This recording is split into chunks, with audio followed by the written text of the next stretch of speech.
නමෝ තස්ස භගවතු අරහතෝ සම්මා සම්බුද්දස්ස නමෝ තස්ස භගවතු අරහතෝ සම්මා සම්බුද්දස්ස නමෝ තස්ස භගවතු අරහතෝ සම්මා සම්බුද්දස්ස.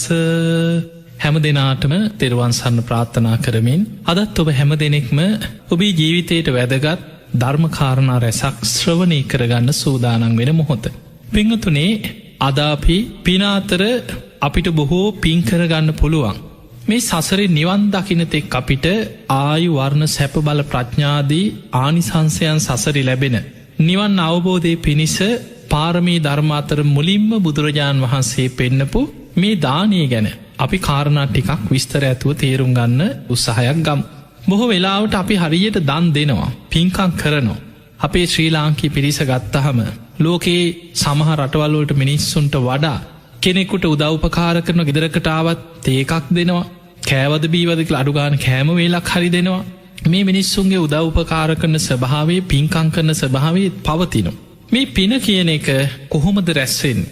පිනේ වටිනාකම මොනවද? ආනිසංස හැටියට සසරේ දන් දීපු කෙනාට කොහොමද ආනිසංස ලැබෙන්නේ? මේ වගේ පින ගැන කාරණා ගොඩාක් අපි මේ ධර්ම දේශනාව තුළදී තේරුම් ගන්න උත්සාහයක් ගමු. පිංගතුනේ, ඔබ අහලා ඇති පිනක් කරනකොට තුන්සිත පහදවා දන් දෙන්න කියන. එතන තුන්සිත කියන්නේ දානයට පෙර, දානයේ දෙන වෙලාවේ, දානයේ දුන්නට පස්සේ මෙන්න මේ අවස්ථා තුනේ හිත පැහැදෙනවා. ඒකට හේතුව පින රැස් වෙන්නේ චේතනාව තුළ. චේතනාහම් භික්කවේ කම්මං වදාමි. මහණනි, චේතනාව කර්මයයි. එහෙමනම් මෙන්න මේ විදිහට බුදුරජාන් වහන්සේ පෙන්නවා චේතයිත්වා කම්මං කරෝති කායේන වාචාය මනසා. චේතනා පහල කරලා කර්ම රැස් කරනවා කයින්, වචනෙන්, වාචාය මනසා. අපි හිතෙන් හිතන හැම සිතුවිල්ලක් එක්කම චේතනාවක් පහළ වෙන්නේ. එහෙමනම් අපේ සිත කය වචනෙන් තමයි කර්ම රැස් වෙන්නේ, චේතනා පහළ වෙන්නේ. දැන් ඔබ හිතන්න, ඔබ දානයක් දෙන්න හිතනවා. සමහරලාවට අපි සාමාන්‍ය උදාහරණයක් ගම. ඔබ හිතනවා වැඩිහිටි නිවාසයකට අනේ දාන ටිකක් පූජා කරගන්න තියෙනවා නම් කියලා හිතනවා. එක්ක සමහරලාවට කාගේ හරි දානයක් දෙන්න වැඩිහිටි නිවාසයකට ගිය වෙලාවක්. අපි උදාහරණයට ගමු වැඩිහිටි නිවාසයක්. එතකොට ඔබ කාගේ හරි දානයකට සම්බන්ධ වෙන්න ගියා. ඔබට ඒ වැඩිහිටි දෙමව්පියෝ ඒ ආයතනේ දැකලා ඔබට හිතුණා අනේ මටත් දානයක් පූජා කරගන්න තියෙනවා නම් ඒ සිතුවිල්ල තමයි දානේ වෙනුවෙන් ඉස්සල්ලාම හිතේ පහළ වෙච්ච චේතනාව. ඊළඟට ඒ ගැන කතා වෙනවා. අනේ මටත් ආසයි දානයක් දෙන්න. කොහොමද දන්නේ දානවේලක් බාරගන්නේ? චේතනා පහළ කරලා තමයි වචන කතා කරන්නේ. දැන් දානයක් වෙනුවෙන් තමයි මේ වචන පහළ වෙන්නේ. ඊළඟට ගිහිල්ලා හම්බෙනවා, ඔෆිස් එකට යන්න කියනවා, අවස්ථාවක් ඉල්ල ගන්න කියනවා, මෙයා හම්බෙන්න කියනවා. දැන් ඔන්න ගිහිල්ලා කතා කරලා කොහොම හරි දානවේලක් බාරගන්න. දැන් සිත කය වචනය කියන තුන්දොරම දානයක් වෙනුවෙන් තමයි මේ චේතනා පහළ වෙන්න, රැස් වෙන්න, ක්‍රියාත්මක වෙන්න. දැන් අපි හිතමු දාන වෙලා වේලක් පාරගත්තා. ඒ දානෙ දුන්නේ තව මාස 6ක් ඉස්සරහා තියෙන දානයක් කියලා හිතමු. දැන් මේ මාස 6 පුරාම ওই දානෙ ගැන කී වතාවක් හිතනවද? ලබන මාසෙ එක්ක තව මාස 2යි තියෙන්නේ. කොහොමද මේක කරගන්නේ? මේ දාන වේලාව ආයි කතා කරලා බලන්න ඕනේ මොනවද ගේන්න තියෙන්නේ. එතකොට දැන් මේ විදිහට අපි හිතෙන් හිතනවා, gedara කතා වෙනවා. දැන් දානි දින ලං වෙන්න ඒ ගැන ගොඩක් හිතෙනවා. මොනවද පූජා කරගන්නේ, කී දෙනෙක් ඉන්නවද, මොනවද හොඳ. දැන් මේවා හිතනවා. ඊළඟට බඩු මුට්ටු ගන්න යනවා, ඊළඟට කඩේ යනවා, පොලේ යනවා, එලෝලු ටික උස්සගෙන මේ සිත කය වචනේ තුන්දොරින් දැන් එලෝලු ගන්නේ, බඩු ගේන්නේ, සූදානම් වෙන්නේ, කට්ටිය එකතු කරගෙන දානේ උයන්නේ, සකස් කරන්නේ. දැන් මේ හැම දෙයක්ම දානෙට පෙර මේ තාම. එතකොට අපේ සිත කය වචනේ මුල් කරගෙන දානයක් වෙනුවෙන් කොච්චරනම් චේතනා පහළ වෙනවද? ඒක ධර්මී කියන්නේ පුබ්බේව දානා සුමනෝ. දානයට පෙර හිත පහදවාගෙන රැස් කරගන්න පින. මේ වගේ විශාල පුණ්‍යස්කන්ධයක් දාන මොහොත වෙන තෙක්ම රැස් වෙනවා දානයක් උදෙසා. අන්න පින කියන්නේ ඒ වගේ චේතනාවේ පින රැස් වෙන්නේ. ඊළඟට දානි පූජා කරන වෙලාව දදං චිත්තම් පසාදේ. හිත පහදවාගෙන දානේ පූජා කරන්නට ඕන. හිත පහදවාගෙන දන් දෙනවා. ඒ දානි පූජා කරන වෙලාවේ තව කරුණු ගොඩක් එතන එකතු වෙනවා. බුදුරජාන් වහන්සේ පෙන්නනවා සියතින් තමන් බොහෝම ගෞරවයෙන් තමන්ගේ අතින්ම පුළුවන් තරම් ඒ දානී පූජා කරන්න. එතකොට පින ගොඩාක් බලවත්. කවුරු හරි සේවකයෝ දාලා කාට හරි දීලා අපි යනවා මේක බෙදලා දෙන්න. අපිට හදිස්සි සමහරු ඒ වගේ තමාරු ලැජ්ජයි දානෙ බෙදන්න. එහෙම අයත් ඉන්නවා. දානෙ දෙනවා, හැබැයි තමන් දානෙ බෙදනා සේවකයන් තමයි ගෙන ඔන්න ඔය දාන ටික බෙදලා දාන්න. ඒ මට්ටමටපත් නොවේ. තමන්ම සියතින් දන් දෙනකොට ගොඩාක් බලවත්. ඊළඟට කර්මඵල විශ්වාසය. ඒක ධර්මී කියන්නේ ලෞකික සම්මාදිටිය. දානයක් දෙනකොට ඒ දානි ආනිසංස ගැන හිතා කර්මඵල විශ්වාසයෙන් මම මේ පිනක් කරන්න. මේක විපාක මට සසරි කොච්චරනම් ලැබෙයිද? මේ විදිහට පිනේ විපාක ගැන අවබෝධයකින් කර්මඵල විශ්වාසයෙන් දන් දෙනවා. ගෞරවෙන් දන් දෙනවා. ඒ දෙන දේ ගෞරවයෙන් පූජා කරනවා. සමහරලාවට කෙනෙකුට ඒක ගෞරවයක් නැතුව අපි හිතමු අර මෙන්න කාපන් කියලා වීසි කරා කියලා. සමහරු එහෙම අයත් ඉන්නවා. කෙනෙක්ගෙන් ඉල්ලලා සමහරුන්ට කේන්ති යනවා. සමහර සමාජයේ මිනිස්සුන්ගෙන් ඉල්ලනකොට කකා ඉන්න වෙලාවට ඉල්ලපුවාම සමහරු කේන්තියෙන් දෙන්නේ. මේ කන්නත් නෑ මේ වදේ කියලා කේන්තියෙන් දෙනවා. එහෙම නෙමෙයි, බොහොම ගෞරවයෙන් දෙන දේ සතෙකුට දුන්නත්, හිඟන්නෙකුට දුන්නත්, අසරණ මිනිස්සෙකුට දුන්නත් අනේ කෙනෙක් ඉල්ලන්නේ නැති නිසා, ඒ මිනිස්සයාට බඩකින්න නිසා, අසරණකම නිසා ඔබෙන් යමක් ඉල්ලන්නේ. යමක්කමත් තියෙන කෙනෙක් කවදාවත් අතපාගෙන බැනුම් අහගෙන එන්නේ නෑ ඉල්ලන්න. ඒ නිසා ඒ දෙන දේ බොහොම ගෞරවෙන් දෙන්න. කෙනෙකුට හිඟන්නෙකුට දුන්නත් ඒක බොහොම ගෞරවෙන් දෙන්න. ඒ කෙනාගේ හිත සතුටු වෙන විදිහට ඒ දේ දෙන්න. එතකොට මේ විදිහට ඔබ දෙනකොට ගෞරවෙන් දෙන්න. ඊළඟට සක්කච්ඡන් දානන් දෙන්න. සකස් කරලා පිළිවෙලකට දන් දෙන්න. ඒ කියන්නේ කන්න බැරි විදිහට නිකන් අනලා වීසි කරන දෙයක්. දැන් ඔබ හිතන්න ඔබට බත් එකක් අනලා දුන්නොත් ඔබ කයිද නෑ. ඔබට දකින්නකොටම තරහ යනවා, කේන්ති යනවා, සමහරවිට අප්පිරිය හිතෙන්න පුළුවන්. ඒ නිසා කෙනෙකුට දෙනකොට ඒක පිළිවෙලකට සකස් කරලා බොහොම ගෞරවෙන් බත් එකකට උනත් ඒ වෑංජන ටික බොහොම පිළිවෙලකට ගෞරවෙන්, සමහරලාවට මුළු බත් එක වැහෙන්න එක්ක පරිප්පු එකක් හොද්දක් සම්පූර්ණ බත් එක පාවෙන්න බෙදලා දාන. එතකොට මේ විදිහට බැලුව බැලමට අර බත් එක දිහා දකින්නකොටම කෙනෙකුට අප්පිරියයි. ඒ වගේ නැතුව ඒක බොහොම සකස් කරලා. ඉතින් ඒ නිසා තමයි සමහර ලස්සනට ඒ වෑංජනයක් දාන එකක් බෙදනකොට බොහොම පිළිවෙලට කෙනෙක්ගේ හිත පහදින විදිහට සකස් කරලා ලස්සනට ඒක හදලා පූජා කරන. ඒකේ ආනිසංස ප්‍රබලයි. ඊළඟට කර්මඵල විශ්වාසයෙන් සියතින් ගෞරවෙන් දන් දෙනකොට අන්න දානි දෙන වෙලාව විශාල පිනක් රැස් වෙනවා. දදං චිත්තම් පසාදේති. දැන් පින එතනින් ඉවර වෙන්නේ. ඔබ දානයක් දුන්නට පස්සේ ඒ කරපු පින ගැන දැන් හිතන්න දැන් දාන ඉවරයි කියලා හිතමු. ඔබ වැඩ හිටින වාසය කරනම් ගිහිල්ලා දානෙ දුන්න, දැන් ඉවරයි. අනේ දෙමව්පියොත් පින් දුන්නා. දැන් ඔක්කොම බඩු මුට්ටු අස්පස් කරගෙන ආපහු ගෙදර ආවා. දැන් එතනින් පින ඉවර වුණා නෙමෙයි. කරපු පින ගැන හිතන්න. දැන් බස් එකේ යන ගමන් හිතනවා. ගෙදර ඇවිල්ලා වාඩි වෙලා හිතනවා. ගෙදර අයට කියනවා අනේ හොඳට දානි කෙරුණා. බොහොම හොඳයි. ලොකු පිනක් කරගත්තා. මගතොටේ හම්බෙන අයට, අහල පහල අයට කියනවාද අපි දානයක් දුන්නනේ, ඔයත් ඒ පින අනුමෝදන් වෙන්න. එතකොට මේ වගේ අපි ඒ කරපු පිනක් ගැන හිතන්න. ඒ පින ගැන කතාවෙන් ඒ පින ගැන සිහි කරන්න අපේ සිත කය වචනය තුලින් ඒ පිනම බලවත් වෙනවා. දත්වා අත්තමනෝහොති. කරපු පිනක් ගැන හිතලා දීපු දේ ගැන සිහි කරන්න ඒක බලවත් වෙනවා. ඒ නිසා පින්වතුනි, ඔන්න ඔය අවස්ථා තුනේ හිත පහදවන්න පුළුවන් නම්, ඔබ දානේ පූජා කරනකොට, ඔබ දන් දෙනකොට ඔය විදිහට අවස්ථා තුනක හිත පහදවන්න පුළුවන් නම් ඔබට ඒ දානෙන් විශාල පිනක් රැස් වෙනවා. ඊළඟට දානයේදී අපි තේරුම් ගන්න ඕන තව ගොඩාක් කාරණා තියෙනවා. සමහර අය දන් දෙනකොට මේක තනියමම කරන්න තමයි හිතන්නේ. ඒ අය හිතනවා මොකද දානීය තුලත් සමහරුන්ට ඇති වෙනවා ලෝභකම. පින් කරන්න ගිහිල්ලා ඒ පිනට ලෝභකම ඇති වෙනවා. මේකට අනිත් අය එකතු වුණොත් මගේ පින අඩුයි. මේ අයටත් මගේ පින බෙදිලායි. මේක තනියෙන් මං කරොත් තමයි කුට්ටිය පිටින් මටම මේකේ ආනිසංස ඔක්කොම මටම ලැබෙන්නේ කියලා හිතෙන්න පුළුවන්. එහෙම හිතලා සමහරු තනියම දන් දෙන හොරෙන් දෙන්නේ. කියන්නේවත් නැහැ කාටවත්. තනියෙන් දන් දුන්නා කියලා හිතන්න. හැබැයි තව කෙනෙක් දන් දෙනවා. එයා කට්ටිය සම්බන්ධ කරගන්නවා.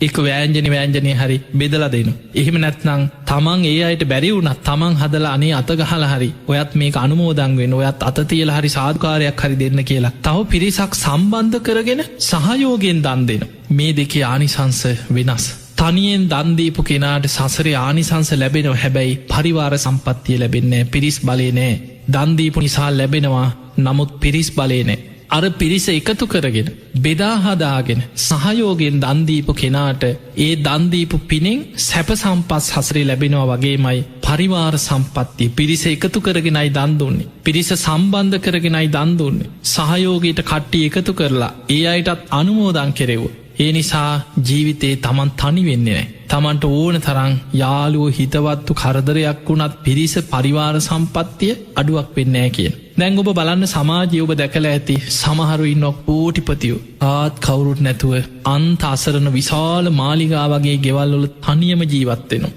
කවුරුවත් නැක්කො දරු හත ඇල්ල දාලා ගිහිල එක්කො ඒ අයි වෙන වෙන රටවල්ලොල ඒ අයට ඒ රටවල්ලොල රස්සාවල් බැඳීම් විවාහ වෙලා ලංකාවට එන්න යන්න විදිහක් නෑ අවුරුද්ධකට දෙකට තමයි සමහල්ලාවට අම්ම තාත්ත බලන් හරි යන්තන් ඒගන්න කවුරුත් නෑ සමහල්ලාවට ජීවිතේම දන්නේ අදුරන්න නැති මනුස්සෙක් ළඟ ඉන්න බලාගන්න ඒ මනුස්සයත් සමහල්ලාට ඕන වෙලාවට නෑ සමහරු ඔහොම තනියෙන් ඉඳලා ඔහේ ගෙවල්වල මැරිලා ඉන්නවා දන්නෙත් නෑ නෑදැයිත් දන්නේ නෑ කවුරුවත් දන්නේ සමහර ලොකු ගෙවල්වල මැරිලා දවස් 2-3කට පස්සේ ගඳ ඉනකොට තමයි අහල් පහල මිනිස්සු හොයලා බලන්නේ මේ ගෙදරින් අදක් කියලා. බලනකොට අනේ දවස් 2-3කට කලින් මැරිලා කුණු වෙලා දන්නේ. මේ වගේ සිදුවීම් ඕන තරම් තියෙනවා. මහා ධනයක් තියෙනවා. හැබැයි Tamante ඒක පරිහරණය කරන්න යාළුවෝ පිරිස අපි දැකලා තියෙන පාරේ යනකොට ඔය බොරැල්ල පැත්තෙන් යනකොට ධර්ම දේශනාවලට හවසට බොරැල්ල කනත්තට මිනී ගේනවා අපිට පේනවා. හවස 4-5 3-3 වෙනකොට 4 පැත්තෙම දවසකට ඒ කනත්තට මිනී උස්සගෙන එන ඔය කොළඹ පළාත් සමහර වෙලාවට මිනී පෙට්ටිය උස්සගෙන 4 දිනක් යනවා දෙන්නෙක් අඬ යනවා පස්සේ කවුරුවත් නෑ මිනි පෙට්ටියට කර තියන්න කෙනෙක් නෑ ජීවිතේ සමහරුන්ට මලගෙදර වුණත් මිනියටවත් බලන්නවත් කවුරුවත් නැව එක්කෝ මල්ශාලාවක වේලි තියෙනවා නෑදෑයෙක් නෑ ජීවිතේ යාළුවෙක් නෑ හිතවතෙක් නෑ හැබැයි සල්ලි තියෙනවා එතකොට අපිට පේනවා පෙර සසරේ දන් දීලා දීපු නිසා ලැබෙනවා හැබැයි ලැබුණට පරිවාර සම්පත්තිය නෑ කල්යාණ මිත්‍ර සම්පත්තිය නෑ Tamanට උදව්වට මිනිස්සු නෑ ඇයි තනියෙන් දන් දුන්නේ බුදුරජාණන් වහන්සේ පෙන්වා දන් දෙනකොට පිරිස සම්බන්ධ කරගන්න අපි දානයක් දෙනකොට අතගහලා හරි ඒ අයට පිරිකරක් පූජා කරත් ඔබ බලන් අත තියලා හරි සාදුකාරයක් දීලා හරි මේක අනුමෝදන් වෙන්න කියන ඔබ මතක තියාගන්න පින් අනුමෝදන් කරනකොට අපේ පින් අඩු වෙනව නෙමෙයි පත්ති දාන පත්තානුමෝදනා පින් දීමත් පිනක් කෙනෙක් කරන පින අනුමෝදන් වීමත් පිනක් දැන් අපි හිතමු ඔබ පිනක් කරලා ඔබ කොහේ හරි ගිහිල්ලා ලොකු පිනක් කරගෙන ආවා කියලා සමහරවිට ඔබ අනුරාධපුරේ ගිහිල්ලා අටමස්ථාන වන්දනා කරා කිරි ආහාර පූජාවක් තියලා කප්රුක් පලන්දලා දැන් ලොකු පිනක් කරගෙන ඇවිල්ලා දැන් ඔබට පුළුවන් ඔය පින් කැමති බොහෝ දෙනෙකුට අනුමෝදන් කරන්න එතකොට ඔබේ පින තව වැඩි වෙනවා මිසක් අඩු වෙන්නේ නැහැ කෙනෙකුට හිතෙන්න පුළුවන් මගේ පින් කාට හරි දෙනකොට පින අඩු වෙනවනේ කියලා එහෙම දෙයක් නෙමෙයි බුදුරජාන් වහන්සේ උපමාවක් පෙන්වුවේ එක පහනකින් පහන් දහස් ගානක් දල්වන්න පුළුවන් ආලෝකෙ එන්න වැඩි වෙනවා මිසක් ආලෝකෙ අඩුවක් වෙන්නේ ඒ වගේ තමයි ඔබ පිනක් කරලා ඒ පින අනුමෝදන් කරන්න මෙහෙමයි අනේ මම මේ වගේ පිනක් කරා කිරියාහාර පූජාවක් තිබ්බ අපි මේ වගේ වන්දනා කරා කප්රුක් පූජා කරා ඔයත් මේ පින අනුමෝදන් වෙන්න එතකොට ඒ කෙනාට සාදු අනේ මාත් ඒ පින් අනුමෝදන් වෙනවා කියලා කෙනෙකුට හදවතින්ම කුහකත්වයක් නැති ඉරිසියාවක් නැති කෙනෙකුට හදවතින්ම හිතෙන් තව කෙනෙක් කරන පින අනුමෝදන් වෙන්න පුළුවන්. එහෙම පින් අනුමෝදන් වෙනකොට ඒ කෙනාගේ පින තවත් බලවත් වෙනවා. ඊළඟ දේ තමයි ඔබටත් පුළුවන් තව කෙනෙක් කරන පිනක් අනුමෝදන් වෙනවා. අනේ සාදු කොච්චර දෙයක්ද. එතකොට ඒ වගේ කෙනෙක් පින් කරනවා දැකලා ඒ සතුටින් ඒ පින අනුමෝදන් වෙන්න නම් ඔබට තියෙන්න ඕන ඉරිසියාවක් නැති කුහකකමක් නැති කෙනෙක් පින් කරනකොට මුදිතාව අනේ කොච්චර දෙයක්ද කියලා එයා පිනෙන් දියුණුව කරා යනවා දැකලා සතුටු වෙනවා. කෙනෙක් දියුණු වෙන ක්‍රම තියෙනවා. භවභෝග සම්පත් වලින්, ධනෙන්, ගොඩනැගිලි වලින්, ඉඩකඩම් වලින් මේ භෞතික දියුණුව. පිනෙන් දියුණු වෙනවා. එයා සීලෙන් දියුණු වෙනවා. ධර්මයෙන් දියුණුව කරා යනවා. ඒ දියුණුව දැකලා ඉරිසියා කරන්නේ මට සීල් රකින්න බෑ. ඊකට මේ අය සීල් රකින්නවනේ කියලා ඉරිසියාවක් ඇති වුණොත් පිරිහෙනවා. සමහරවිට මට පිනක් කරගන්න විදියක් නෑ. ඒකට මේ මිනිස්සු පින් කරනවනේ කියලා පින් කරන කෙනාට ඊර්ෂ්‍යාව උපදින්න පුළුවන්. එහෙම නැතුව කෙනෙක් පින් කරනවා දැකලා අනේ සාදු කොච්චර දෙයක්ද. අනේ හොඳයි කියලා හදවතින්ම තව කෙනෙක් කරන පින අනුමෝදන් වෙන්න පුළුවන් නම් පත්තානුමෝදනා කෙනෙක් කරන පිනක් අනුමෝදන් වෙනකොට ඔබේ පින තවත් වැඩෙනවා. ඒ නිසා පින්වතුනි මේ පින් කරනකොට ගොඩාක් කරුණු තියෙනවා. දවසක් කොසල් රජ්ජුරුවෝ අපේ බුදුරජාණන් වහන්සේ මුණ ගැහෙන්න අවේලාවේ එනවා. අවේලාව කියන්නේ බුදුහාමුදුරුවෝ දිනචරියාවකට කටයුතු කරේ. රජ්ජුරුවෝ උනත් බුදුරජාණන් වහන්සේ මුණ ගැහෙන්න ආවේ ඒ මුණ ගැහෙන වෙලාවට. එදා මේ කොසල් රජ්ජුරුවෝ හදිස්සියේම ඒ නගරේ හිටපු ධනවත් සිටුවරයෙක් මැරිලා. කාත් කවුරුත් නැතුව තනියම ජීවත් වෙච්ච අපුත්තක කියන සිටුවරයා මැරිලා. කෝටි ගානක වස්තුව රාජසන්තක වුණා. සාමාන්‍යයෙන් කාත් කවුරුත් නැතුව තනියෙන් ඉඳලා මිය ගියාට පස්සේ අර දීපල රාජසන්තක වෙනවා. දැන් රජ්ජුරුවන්ට අයිති වුණ රාජසන්තක වුණා. රජ්ජුරුව මේ කලබලේම ගිහින් තියෙන්නේ මේ අපුත්තක සිටුවරයාගේ ධනය ගණන් කරලා ඔක්කොම බලලා මාලිගාවේ ගබඩාවලට කරත්තවල පටවල පිටත් කරලා එන ගමන් රජ්ජුරුවන්ට ටිකක් පොඩි බයක් ආවා. මොකද මේසා ධනයක් තිබිච්ච මහා දනස්කන්දයක් තිබ සිටුවරේ හැබැයි හිඟන්නෙක් වගේ ජීවත් වෙලා තියෙන කාඩි හොදී නිවුඩු හාලුවි කාලතියෙන් හරියට ඇඳුමක් ඇඳල නෑ රජ්ජුරුව කල්පනා කරා මෙහෙමත් මනුස්සේ හැයි මේ කියලා බුදුරජාණන් වහන්සේකින් මහගන්න ඕනෑ කියලා ජේතවනේටාව. එදා බුදුරජාණන් වහන්සේ විවේකෙන් එලි මහනි වැඩහින්න වෙලාව ඇවිල්ලා ස්වාමීණී භාග්‍යතුන් වහන්ස කියලා ගෞරවයෙන් වන්දනා කළ එකත් පසකින් වාඩි වුණ. බුදුරජාණන් වහන්සේ විමසනවා රජතුමනී මොකද මේ වෙලාවේ ස්වාමීණී භාග්‍යතුන් වහන්ස ඒ රාත්‍රී මේ නගර හිටිය අපොත්තක කියන සිටුවරයා මිය ගිය. ඕගේ වස්තුව රාජ සන්තක වුණ කාත් කවුරුන් නැති සිටුවරේ.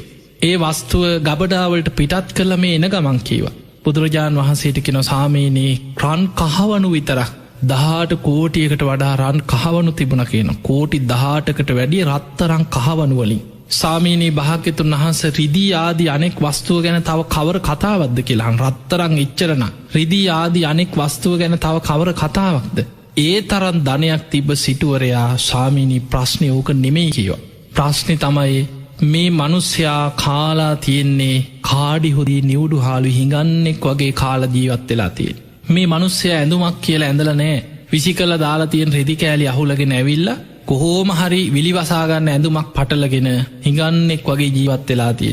තමන්ගේ දෙමවපියන්ගෙන් ලැබිච්ච සිටු මැදුර සාගරයක් වගේ විශාල මාලිගාවක් තියෙන සිටු මැදුරේ හිඟන්නෙක් වගේ ඔහේ දුක්පිඳවිඳ ජීවත් වෙලා මැරිලා. දැන් අර දේපල වස්තු ඔක්කෝ මැරුණට පස්සේ කාත් කවුරුන්නේ රාජසන්තක වුණ රජ්ජුරුවන්ට අයිති වුණ. දැන් රජ්ජුරු අහනෝ සාමිනී භාග්‍යතුන් වහන්සේ ඇයි මෙහෙම වුණේ මේ සරන් ධනයක් තිබ පුද්ගලය ඇයි මේ විදිහට ජීවත් වනේ. ඔහු දැන් කොහෙද උපන්නේ. බුදුරජාණන් වහන්සේ වදාලා රජතුමනී ඔහු දැන් අපා ඉපදිලා නිරේට වැටලා තියෙන එතන. රජ්ජුරු අහන සාමිනී ඇයි මේ පුද්ගලයට මෙච්චර ධනය තිබිලත් මෙ පරිහරණයෙන් නොකළේ. බුදුරජාණන් වහන්සේ වදා රජතුමනී අතීත කතාවක් දිග සංසාර කතාවක් කිය. අනේ සාමීනී භාග්‍යතුන් වහන්සේ සසර කතාව මොකක්ද කියලා දැනගන්න කැමති. භික්‍ෂූන් වහන්සේලත් වැඩ හිටිය බුදුරජාණන් වහන්සේ අතීත කතාව දේශනා කර. බුදුරජාණන් වහන්සේ වදාලා මීට බොහෝ පෙර සංසාරික ආත්මයක ඔය සිටුවරයා බොහෝම ධනවත් සිටුවරෙක් වෙලා ඉදත් ඉපදිලා හිටිය. හැබැයි හරීම මසුරුයි ලෝබයි කාටවත් දානයක් දෙන්නේ. ගෙදරායටවත් දානයක් දෙන්න දෙන්නෙත් නෑ. තමන් දන් දෙන්නෙත් නෑ දෙනගෙනට දෙන්න දෙන්නෙත් නෑ. බොහොම මසුරු ලෝබ සිටුවරේ. මේ සිටුවරය දවසක් තමන්ගේ වෙළදාම ව්‍යාපාර කටයුත්තකට සේවකයෝ කීප දෙනෙක් එක්ක සුබ මොහොතක් බලලා උදේ පාන්දරම දැන් එලියට බැහැලා ගමනක් යන්න පිටත් වුණා.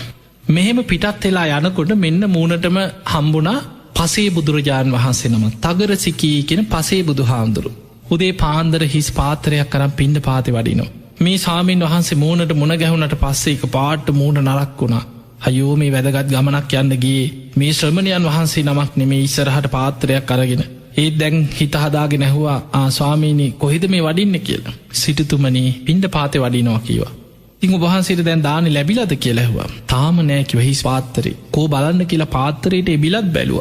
එහෙම බලලා දැන් කල්පනා වුණා කමක් නෑ අද මේ වැදගත් ගමනක් යන වෙලාවේ උන්වහන්සේ මූනට හම්බිච්චගේ දාන ටිකක් දෙනවා. අන්න දානි දෙන සිතුවිල්ලක් හිතට ආව කමක් නෑ කියල. එක පිනක් සේවකයට කතා කරලා කිව්වා ඔබ ඉක්මට ගෙදට ගිහින් කියන්න. ස්වාමීන් වහන්සේ නමක් වඩිනු හැබැයි කනට කරලා කිවත් තියෙන දෙයකින් හැන්දක් විතරක් බෙදල යවත්. එච්චරකට ලෝබයි. සේවකයට කිව්වා ඔන්න ස්වාමීන් වහන්සේ නමක් ගෙදරට වඩිනවා තියෙන දෙයකින් හැන්දක් බෙදන්. හර ස්වාමීන් වහන්සේට කිව සාමීනී ඔබහන්සේ නම් අන්න අතන අපේ නිවස තියෙනවා මේ පාරෙන් වඩිනකොට ඔබහන්සේට දානටික කම්බේ වඩින්න කියෝ. කියදැන් ගමන ගිය. දැන් සිටුවරයා ගෙදරින් පිටත් වෙලා ඇත පලාතක ගමනක් ගිහිල්ලා. ගෙදර මිනිස්සුන්ට ඉහේ මලක් පිපුල වගේ මොකද දානයක් දෙන්න අනේ මේ මිනිහ දානයක් දෙන්න දෙන්නෑ කවදාවත්. දැන් ස්වාමීන් වහන්සේ නම කාරයන් වහන්සේ නමක් නිවසට වැඩියක් මිනිස්සුන්ට පුද්දුම සතුටක් ගෙදරවුන්ද. ඉක්මනට ප්‍රනීත විදිහට මැල්හාලි බත්වලින් දානයක් හැදවා. හොදට ව්‍යෑන්ජන හදලා සාමිනි ඔහොම වැඩ ඉන්න කියලා ගෞරවෙන් අර පාත්තරයට දානේ පූජා කළ වෑන්ජන පූජ කළ පාත්තරයේ පිරෙන්න්නම දානි පූජ කර. බොහොම ප්‍රනීත විදියට දන්දුන්. පසේ බුදුරජාණන් වහන්සේ ගාථාවකින් අනුමෝදනාවක් කරලා උන්වහන්සේ වැඩිය. තැන් උන්වහන්සේ වඩිනකොට අනේ මිනිස්සු බොහොම සතුටෙන් ගෙදරයි සාධකාරදිදී සතුටු වෙවී හිටිය. දැන් මේ ස්වාමීන් වහන්සේ වඩිනකොට අර ගමනක්ගිය සිටුවර ආපහු වෙනවා. මෙන්න ආයි මූුණට ආයිත් හම්බුනාට පස්සේ සිටුවරයා මූනට හම්බුනාට පස්සේහෝ සාමීනී මොකද මේ දානි හම්බුනාද ලැබුණයි කීවා. යන්න හදලා හිතුනා බලන්න ඕන කොච්චර හම්බෙලාද කියලා. කෝ බලන්න කියලා පාත්තරයට එබිල බැලුව. බලනකොට මෙන්න පාත්තරේ පිරිලා ප්‍රනීත විදිහට හරි සුවඳයි. ඇල්හාලි බත්වලින් හොඳ දානයක් හදලා පාත්තරයට පූජා කරලා. අර දාන ටික දකින්නකොට සතුටක් ඇතිවුන්නේ කේන්තියක් ආවේ. මං ගෙදරේ උන්ට කිව්වේ තියෙන දෙයකින් හැන්දක් දෙන්න නේද? මෙච්චර දානයක් මෙච්චර ප්‍රනීත විදිහට හදලා පූජා කරලා හැබැයි ඒ වෙලාවේ හිතේ කේන්තියක් ආවා. ස්වාමීනි වඩින්න කියලා මුකුත් කිව්වේ නැහැ. උන්වහන්සේට ගෙදර ගිහිල්ලා ගෙදර බිරිඳට සියලු දෙනාට බැනලා ආයි මේ ගෙදරින් දානි දන් දෙන්න බෑ කියලා ඔන්න නීතියක් දැම්ම. ඔන්න ඔය සිදුවීම පෙර සසරි වෙච්ච සිදුවීමක්. බුදුරජාණන් වහන්සේ වදාලා රජතුමනි එදා තගර සිකී කියන පසේ බුදුරජාණන් වහන්සේට තමයි දානි හැන්දක් හරි බෙදන්න කියලා නිවසට දන් දෙන්න යොමු කරේ. ඒක පිනක්. පසේ බුදු කෙනෙකුට දානයක් දෙන්න යොමු කරපු පිනෙන් තමයි මේ සැප සම්පත් ලැබෙන්නේ. සිටු පවුලක උපදිනෝ. මහා ධන සම්පත් ඇති පවුල්වල සසර ඉපදුනා ආත්ම ගණන් අර පසේ බුදු කෙනෙකුට දානයක් දෙන්න යොමු කරපු පිනට. හැබැයි දානි දීලා දීපු දානි ගැන පසු තැවුණ හිත පහදවන්න බැරි වුණා. දීපු දානයට ලෝභ කරා. ඒ දීපු දානි තිහා දැකලා තණ්හාවක් ඇති වුණ. ඒකෙ කර්ම විපාකයක් අර ලැබීමත් එක්කම සසරේනවා. දන් දීපු නිසා කෝටි ගණන් සැප සම්පත් ධනස්කන්දේ ලැබුණත් දීපු දානයට ලෝභ කරපු අකුසලෙන් ඒවා පරිහරණය කරන්න හිත නැමෙන්නේ. කොච්චර සල්ලි තිබ්බත් කන්න හිතෙන්නේ. හිඟන්නෙක් වගේ විසිකරලා දාලා තියෙන දෙයක් දැක්කොත් අහුලගෙන ඇවිල්ලා කනවා. එක්කො කාඩි හොදි ටිකක් නිවුඩු හාල් ටික කස්සයන්ට දෙනෝ යව හාල් ටිකක් නිවුඩු හාල් ටිකක් ඒ වගේ දෙයක් තමයි අපි සාමාන්‍ය ගැන හුණු සහල් කියලා. ඒ අයින් කරන දේවල් ටික ඒක රත් කරගෙන කාලා ඔය මදෑ කියලා ඉන්න. ඇඳුමක් හොඳට ඇඳලා පැල්දලා ඉන්නේ. ඔය විලිවසා ගන්න මොනවා හරි තිබ්බහම මදෑ කියලා ධනය තියෙනවා ඇති තරම් ඒවා හොල්ලන්නේවත් නැහැ. හිඟන්නෙක් වගේ වැරහැලි ඇඳගෙන ජීවත් වුණා. ඔහොම මිනිස්සු මේ සමාජයේ ඉන්න ඔබ හොඳට බලන්න. සමහර අය ඉන්නවා කෝටි ගණන් සල්ලි තියෙනවා හැබැයි බැංකු පොත්වල. ඉන්නේ කුලියට පොතේ සල්ලි තියෙනවා. ඉඩ කඩන් දීපල කොහේ හරි අරන් දාලා සමාජි මිනිස්සු දැනගනී කියලා කුලියට ඉන්නවා. ඔහේ බස්වල එල්ලිලා යනවා වාහන 10ක් වුණත් ගන්න සල්ලි තියෙනවා. තමන්ට ජීවිතේ හොඳට ඇඳලා පැළඳලා හොඳ වටිනා විදිහට ලස්සනට ඇඳලා පැළඳලා ජීවත් වෙන්න පුළුවන්. ඒත් අඳින්නේ නැහැ. එකම ඇඳුම හොද ඉරිච් එකත් මහගෙන අඳිනවා. ඒක අර පිරිමැස්ම වගේ අනිත් අයට පෙන්නනවා. නෑ මෙහෙම තමයි අර පිරිමැස්ම නෙමෙයි. ඒක කුණුකම සමහරුන්ගේ. සල්ලි තියෙනවා. ඒවා ගණන් කර ඔහේ පොත්වල දදා හංග ඉන්න තැන් තැන්වල හංගනවා සමහරු. සල්ලි අන්තිමට මැරිලා යනකොට තමන් භුක්ති විඳලත් නැහැ. පිනක් කරගෙනත් නැහැ. සමහරු දරුවන්ට නෑදෑයන්ටවත් දෙන්නේ නැහැ. කාටවත් ඥාතීන් උදෙසා බුදුහාඳුරු පෙන්නවා හම්බ කරන දේ ඥාති බලි ඊළඟට පුබ්බ පේත බලි දේවතා බලි මේ විදිහට කෙනෙක්ගේ ජීවිතයේ සමහරු මිය පරලොවගේ ඥාතීන් වෙනුවෙන් දම්පැන් පූජා කළ ඒ අයට පින් දෙන්න කියනවා තමන්ගේ ධනෙ. ඊළඟට තමන්ට උදව්පකාර කරපු ඒ තමන්ගේ ජීවිතේ තමන්ට පිහිට වෙච්ච අයට තමන්ට පුළුවන් කාලේ පිහිට වෙන්න කියනවා. ඊළඟට දෙවි දේවතාවුන් කුල දේවතාවුන් ආර්යයන් වහන්සේලා උදෙසා දම්පින්කම් කරන දෙවියන්ට පින් දෙනවා. එතකොට මේ වගේ ජීවිතේ යුතුයකම් වගකීම් කළ යුතු දේවල් සමහරු ඉන්නවා නෑ නැති බනේම කිය ඔහේ සල්ලි හංග ඉන්නවා. මැරුණට පස්සේ අනේ අර දේපල ඔක්කොම රාජසන්තක වෙනවා. එක්ක මහා භාරකාරයකට හරි කාට හරි එක්ක හොරෙක් අයිති කරගන්න. කොහේවත් ඉන්න හොරෙක් සැලසුම් කරලා අර දේපල ටික අයිති කරගන්න. එතකොට අපිට පේනවා තමන් ජීවිත කාලේ තමන්ට ලැබුණා. ඒ ලැබිච්ච දේ පරිහරණය කරන්න පිනක් නෑ. කාලා ඇඳලා ජීවත් වෙන්න පිනක් නෑ. හොඳ බේත් ටිකක් ගන්නේ නෑ. වෛද්‍යවරයෙක් ළඟට යන්නේ සල්ලි යනවා කියලා. හොඳ ස්ප්‍රිතාලයක නතර වෙන්නේ. සමහර ඔහේ ලෙඩක් අසනීපයක් තිබුණත් මොනවා හරි ඔය බෙහෙත් කොලයක් හරි ගෙනල්ලා මුලක් හරි තම්බගෙන බීලා ඉන්නවා මිසක් වෛද්‍යවරයෙක් ළඟට යන්නේ. එක්ක සමහරලාට පෙතිවල ගණන් අහලා ආපහු වෙනවා.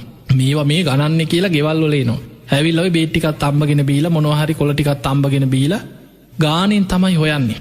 හැබැයි සල්ලි තියෙනවා ඇති තරම්.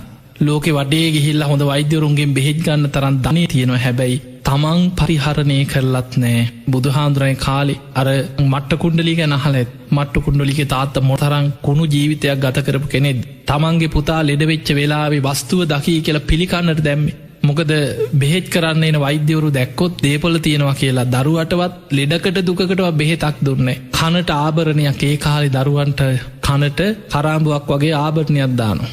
දැන් මොකක් හරි දාන්නත් ඕනේ. නමුත් මේ වයිතින් ඔය රන්කරුවන් දීලා ඔවා කැටයන් කළ ඔවා ලස්සන කරන්න ගියෝ කොච්චර සල්ලිද අපරාධනි කියලා නිකං රත්තරන් කෑල්ලක් අරගෙන තල්ල ඒක කනේ හිර කරලා එල්ලු. ඒකයි මට්ට කුණ්ඩලීකි. එතකොට අපිට පේනවා මේ වගේ සමහර චරිත ඉන්න මතක තියාගන්න ඕවා කර්ම විපාක හැටියට සංසාරය පස්සෙන් එනේවා. ඒ සසරි කරපු අකුසල් දීපු දානයට ලෝභ කරලා දානි දීලා ආපහු බනින මිනිස්සු ඉන්නවනේ අපරාධි දුන්නේ කියලා ආපස්සට බනිනවා. ඒ වගේ දීපු දානයට නින්දා කරලා බැනලා ලෝභ කරලා ඒවැ විපාක තමයි දන් දීපු නිසා ලැබෙනවා. නමුත් ආපහු ඒ දානයට ලෝභ කිරීම තුළ ලැබුණට පරිහරණය කරන්න හිත නැමෙන්නෑ කිය. එතකොට බලන්න මේ දානය ගැන කොච්චරනන් දේවල් ඔබ දැනගන්නට ඕ නැති කියලා දන් දෙනකොට පිංහතුනේ බුදුරජාණන් වහන්සේ අවස්ථාවක පෙන්න්නනම් මහණෙනි මේ දානයේ වටිනාකම මේ ලෝකෙ මිනිස්සු ලෝතුරා බුදු කෙනෙක් තරන් දානික වටිනාකම දන්නවන්නන් තමන් කන බත්පතෙන් කොටසක් දින පතා හරි සතෙකුට හරි දන් දෙනවා. පුංචි සතෙකුට හරි කුසගින නිවාගන්න එක බත් කටක් හරි දන් දෙනවා. ආත්ම 100ක් ආනි සංසයි එක සතෙකුගේ එක කුසගිනි වේලක් නිවන්න පුළුවන්න. එතකොට බලන්න අපි දන්න ඇති වුණට කොච්චර ආනිසංස් ආත්ම 100ක් මොකද වපුරනවට වැඩි අස්වැන්න ලැබෙනවා. ඔබ වපුරපු දේවල් තමයි අස්වැන්න නෙලන්නේ. මතකතියාගන්න එක අඹෑටෙන් එක අඹ ගෙඩියක් නෙමෙයි ලැබෙන්නේ. එක අඹෑටේ පැළකරාට පස්සේ ඒ හටගන්න අඹ ගහෙන් අඹ 100,000 ගානක් ඔබට අස්වැන්න ලැබෙනවා. ඔබ වපුරනවට වැඩි අස්වැන්න 100,000 ගුණින් ලැබෙනවා. වී වැපිරුවට පස්සේ එක වී ඇටෙන් හටගන්න වී ගහේ එක ඇටයක් නෙමෙයි වී කරල් පිටින් හටගන්න. ඒ නිසා ඔබම වපුරපු දේවල් සසරේ දිගට අස්වැන්න නෙලාගෙන අපි යන ගමනා. ඒ නිසා පිංහතුනි පින් අස්වැනු නෙලාගන්න කියෙන් බුදුරජාණන් වහන්සේ පෙන්න්නන දක්ෂිනාවි බංග සූත්‍රී පින ගැන විස්තරාත්මකව දේශනා කරපු දේශනාව. මේ දේශනාවට හේතුනෙත් බුදුරජාණන් වහන්සේ බුදුවෙලා උන්වහන්සේගේ ඥාතීන් සිටපු කපිල වස්තුපුරයට ශාක්‍ය ජනපතයට සුද්දෝදන රජතුමාගේ ආරාධනය මත පිටත් වුණ. කාලුදායි අමාත්‍යවරයත් විශාල සේනාවක් බුදුරජාණන් වහන්සේ ළඟට ගිහිල්ල පැවිදි වෙලා රහත් වෙලා තමයි කලින් කණ්ඩායන් ගානක් ඇරිය දාහක පිරිසත් එක්ක අමාත්‍යවරු කණ්ඩායන් 9ක් ඇරියක. ඒ හැමෝම පැවිදි වුණ රහත් වන අරමුණ ඉෂ්ට වන්නේ කාලුදායි මහරහතන් වහන්සේ තමයි රහත් වෙලා බුදුරජාණන් වහන්සේට තමන්ගේ ඥාතීන්ට අනුග්‍රහ පිණිස කපිල වස්තුපුරයට වඩින්නේ කියලා ආරාධනය සිහිපත් කරේ. එදා බුදුරජාණන් වහන්සේ වඩිනවා කියලා දැනගත දවසි මහා ප්‍රජාපති ගෝතමිය තමන්ගේ මතින් නූල් සකස් කරලා සිවුරක් විය ගත්තා. මේ සිවුර පඩුපෝලා තථාගතයන් වහන්සේ අඳින්න මෙන්න මේ වගේ චීවරයක් කියලා බොහෝම ගෞරවේ ඒ විදිහට චීවරයක් සකස් කර පඩුපෝලා නූල් මහලා දැන් අවසානයි. දැන් හිස මත තියාගෙන බුදුහාමුදුරුවන්ට මේක පූජ කරන. තථාගතයන් වහන්සේටමයි මගේ සිවුර පූජා කර උන්වහන්සේටයි මේ සිවුර හැදුවේ. දැන් ඔයි සිවුර හිස මත තියාගෙන බුදුරජාණන් වහන්සේ වැඩම කරලා නීග්‍රෝධාරාමි වැඩඉන්නකොට මහා ප්‍රජාපති ගෝතමිය බොහෝම ගෞරවෙන් ඇවිල්ලා ස්වාමීනී භාග්‍යතුන් වහන්සේ මේ සිවුර පිළිගන්න. ඔබවහන්සේටමයි මේ සිවුර සකස් කරේ මගේ මේ අතින්මයි සකස් කරේ. බුදුරජාණන් වහන්සේ වදාළ ගෝතමිය සංඝයාට පූජා කරන්නකි. අන්න ටිකක් දුක හිතුණා. අනේ මං ඔබවහන්සේටමනි මේ සිවුර හැදුවේ. ස්වාමීනී භාග්‍යතුන් වහන්සේ පිළිගන්න. දෙවනි වතාවත් බුදුරජාණන් වහන්සේ වදාළ ගෝතමිය සංඝයාට පූජා කරන්න. එතකොට ආයමත් හිතට දුකක් ඇති වුණා. අනේ ස්වාමීනි භාග්‍යතුන් වහන්සේ එහෙම කියන්න එපා. මගේ අතින්මයි මේ සිවුරු සකස් කරේ. ඔබ වහන්සේ වෙනුවෙනුයි සකස් කරේ. එතකොට ආනන්ද හාමුදුරුවෝ එතන ඉඳන් කියනවා ස්වාමීනි භාග්‍යතුන් වහන්සේ තථාගතයන් වහන්සේ පිළිගන්න. ඔබ වහන්සේගේ මෑණියන් ඔබ වහන්සේ බිහි වෙලා දින 7කින් කලුරිය කරාට පස්සේ තමන්ගේ දරුවා කිරි මව්වරුන්ට දීලා තමන්ගේ කිරි ටික පෙව්වේ ඔබ වහන්සේට. මේ ප්‍රජාපති ගෝතමිය ඔබ වහන්සේගේ සොළු මෑණියන් ඔබ වහන්සේට බොහෝ උපකාර කරපු කෙනෙක්. ඒ නිසා ඔබවහන්සේම පිළිගන්න කියෝ. එතකොට බුදුරජාණන් වහන්සේ වදාළ ආනන්දයේ තථාගතයන් වහන්සේ පෞද්ගලිකෝ පිළි නොගන්නේ මේ ගෝතමිය ගැන තියෙන කරුණාව නිසා මයි කියව. බුදුරජාණන් වහන්සේ වදාලා පෞද්ගලිකෝ පූජා කරොත් ඒක බුදුරජාණන් වහන්සේට විතරක් පූජා කරපු වස්තුව. හැබැයි සංඝයා උදෙසාත් පූජා කරනවා කියන චේතනාවෙන් පූජා කරද්දී බුද්ධ ප්‍රමුඛ සංඝයාම අරමුණු කරගෙන පූජා කරොත් බුදුරජාණන් වහන්සේටත් පූජා කරාවෙනවා මහා සංඝයාටත් පූජා කරපු දෙයක් වෙන. අන්න එහෙම කියමින් බුදුරජාණන් වහන්සේ දක්ඛිනා විභංග කියන සූට දේශනාව දේශනා කරා. ඒ දක්ඛිනා විභංග සූත්‍රයේ පෞද්ගලික දාන 14ක් පෙන්වනවා. පෞද්ගලික දානයකදී ඒ පුද්ගලයන්ගේ ගුණධර්ම මත ආනිසංස වැඩි වෙනවා. සතෙකුට දුන්නත් ආත්ම 100ක් ආනිසංසයි. කෙනෙක් ඉන්නවා මිත්‍යා දෘෂ්ටිකයි. කර්මඵල පින්පව් ගැන දන්නේ නෑ. හැබැයි අසරණ කෙනෙක්, කුසගින්න ඉන්න කෙනෙක්. අපි අනේ පව් මේ අසරණයා කියලා කෑම වේලක් දුන්නොත් ආත්ම 1000ක් ආනිසංසයි. හිඟන්නෙකුට දුන්නත් ආත්ම 1000ක් ආනිසංස ලැබෙනවා. ඊළඟට කෙනෙක් ඉන්නවා අසරණ කෙනෙක්, හිඟන්නෙක් වෙන්න පුළුවන්. හැබැයි ගුණය හපස් සිල්වත්. ඔහුගේ ගුණයක් සලකාගෙන අපි දන් දෙනවා. ආත්ම 10,000ක් ආනිසංසයි. ඒ අතර කෙනෙක් ඉන්නවා කර්මඵල විශ්වාස කරන, පින්පව් විශ්වාස කරන, මෙලොව පරලොව පිළිගන්න ලෞකික සම්මාදිට්ඨියෙන් යුක්ත කෙනෙක්. එවැනි කෙනෙකුට දානයක් දෙනවා. හැබැයි මාර්ගඵල ලැබලා නැහැ. එවැනි කෙනෙකුට ඒ සීලාදී ගුණධර්ම සිහි කරලා සිල්වත් උපාසකයෙකුට එක්කෙනෙකුට දානයක් දුන්නොත් ආත්ම ලක්ෂයක් ආනිසංසයි. එතනින් එහා බුදුහාඳුරු පෙන්වුවේ මාර්ගඵලලාභී සෝවාන් මාර්ගයේ ගමන් කරන කෙනා. ඒ කියන්නේ සද්ධානුසාරී ධම්මානුසාරීයයි. සෝවාන් ඵලයට පත්වෙච්ච කෙනා. සකදාගාමී මාර්ගයේ ගමන් කරන කෙනා. සකදාගාමී ඵලයට පත්වෙච්ච කෙනා. අනාගාමී මාර්ගයේ ගමන් කරන කෙනා. අනාගාමී ඵලයට පත්වෙච්ච කෙනා. අරහත්වේ පිණිස මාර්ගයේ ගමන් කරන කෙනා. රහතන් වහන්සේලා. ඊළඟට පසේ බුදුරජාණන් වහන්සේ, ලෝතුරා බුදුරජාණන් වහන්සේ මෙන්න මේ විදිහට ඉහලට අනන්තයි අප්පමේයයි කිව. එතනින් එහා ආනිසංස සීමා කරන්න බෑ. දානේක ආනිසංස මෙතකයි කියලා සීමා කරන්න බෑ. අනන්තයි අප්පමේයයි. වපුරනවා කොට ලැබෙන අස්වැන්න මෙපමණයි කියලා සීමා කරන්න ඒ තරම් අස්වැන්නක් ලැබෙන. ඒ නිසා බුදුරජාණන් වහන්සේ මේ විදිහට පෞද්ගලික දාන 14ක් ආනිසංසය ඔස්සේ විස්තර කරා. එහෙම කරලා බුදුරජාණන් වහන්සේ වදාළ මහණෙනි, ඔය පෞද්ගලික දාන සියල්ලටම වැඩිය ලෝතුරා බුදු කෙනෙකුට පෞද්ගලිකව පූජා කරනවටත් වඩා මහා ආනිසංසයක් ලැබෙන සාංගික දාන තියෙන. බුද්ධ ප්‍රමුඛ සංඝයා අරමුණු කරනවා. බික්කු සංඝ කොටස. එහෙම නැත්නම් බුද්ධ ප්‍රමුඛ බික්කුණී සංඝයාට දන් දෙනවා. එහෙම නැත්නම් බුද්ධ ප්‍රමුඛ බික්කු බික්කුණී කියන උබතෝ සංඝයාට සාංගික දානයක් පූජා කරන. බුදුහාමුදුරුව පිරිනිවන් පෑවට පස්සේ බුදුහාමුදුරුව වෙනුවෙන් 13 වහන්සේලා හරි තැන්පත් කළ කරඬුවක් හරි තියලා ශාරීරික පාරිභෝගික උද්දේශික කියන ත්‍රිවිධ චෛත්‍ය අරමුණු කරගෙන දානි අග්‍ර කොටස පූජා කරලා සංඝයා අරමුණු කරගෙන දානයක් දෙනවා.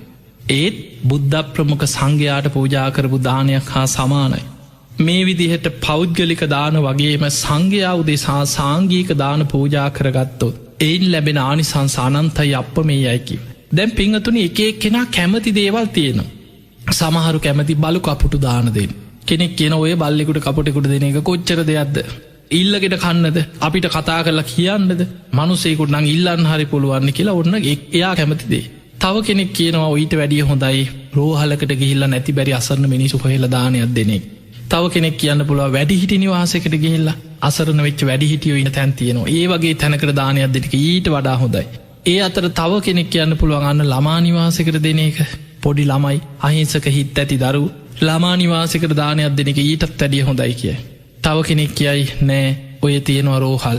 එවැනි රෝහලකට ගිහිල්ලා මාරාන්තික අසනීප පැහැදිලා ලෙඩ දුක් හැදිලා දුක් විඳින අය ඒ වගේ තැනකට ගිහින් දෙන එක ඊට වැඩිය හොඳයි. එතකොට එක එකනා කැමති දේවල් තියෙනවා. හැබැයි මතක තියාගන්න මේ හැම එකක්ම පිනක්. කාට දුන්නත් සතෙකුට දුන්නත් ආනිසංස තියෙනවා. හැබැයි මහත්ඵල මහානිසංස වෙන්න නම් රාග දේශ මෝහ ප්‍රහාණය කරපු පිරිසක් හරි රාග ද්වේෂ මෝහ ප්‍රහාණය කරන්න මහන්සි ගන්න පිරිසක්ම අරමුණු කරගෙන දන් දෙන්න ඕනේ. එතකොටයි ඒ දානේ මහත්ඵල මහානිසංස වෙන්නේ. දවසක් කොසල් රජ්ජුරුවෝ බුදුරජාණන් වහන්සේගෙන් අහනවා ස්වාමීනී කාටද මන් දන් දෙන්නේ? බුදුරජාණන් වහන්සේ වදාළ රජ්ජුරුවෝ කැමති ඕනෙම කෙනෙකුට දන් දෙන්න. අන් බුදුහාමුදුරුවෝ දීපු උත්තරේ කාටද මන් දන් දෙන්න ඕන කියලා අහද්දී බුදුරජාණන් වහන්සේ වදාළ රජතුමා කැමති ඕනම කෙනෙකුට දන් දෙන්න. එක එක්කෙනා කැමති දේවල් තියෙනවා. රජ්ජුරුවෝ කැමති කෙනෙකුට දන් දෙන්න පින තියෙනවා ආනිසංස ලැබෙනවා. ඊළඟට රජ්ජුරුවන්ට කල්පනා කරගෙන ඉඳ රජ්ජුරුව ආය අහනවා ස්වාමීනී කාට දුන්නොත්ද මහත්ඵල මහානිසංස වෙන්නේ? බුදුරජාණන් වහන්සේ වදාළ රජතුමනි ඔය ප්‍රශ්න දෙකක්. කාටද දන් දෙන්නේ එක ප්‍රශ්නයක්. කාට දුන්නොත්ද මහත්ඵල මහානිසංස වෙන්නේ කියන්නේ තවත් ප්‍රශ්නයක්. මහත්ඵල මහානිසංස වෙන්න නම් රාග ද්වේෂ මෝහ ප්‍රහාණය කරපු පිරිසක් හරි රාග ද්වේෂ මෝහ ප්‍රහාණය කරන්න මහන්සි ගන්න පිරිසක් අරමුණු කරගෙන දන් දෙන්න කියෝ. එතකොටයි ඒ දානේ මහත්ඵල මහානිසංස වෙන්නේ. අන්න එහෙමනම් මතක තියාගන්න ඔබ කාට දන් දුන්නත් ඔබට පිනක් තියෙනවා.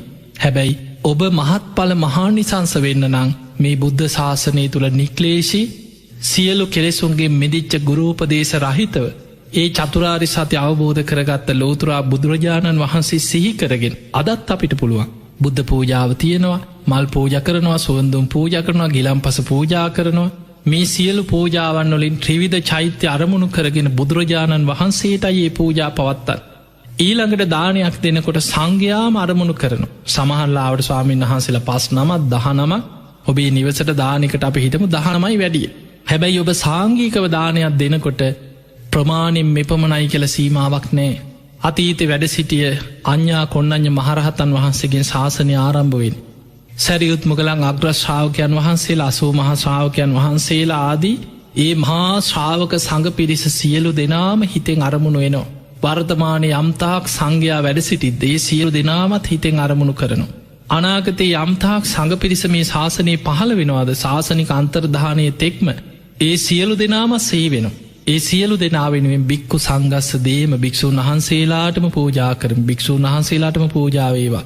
එවැනි චේතනාවෙන් නම් ඔබ දානීය පූජා කරන්නේ අර 19ට විතරක් නෙමෙයි.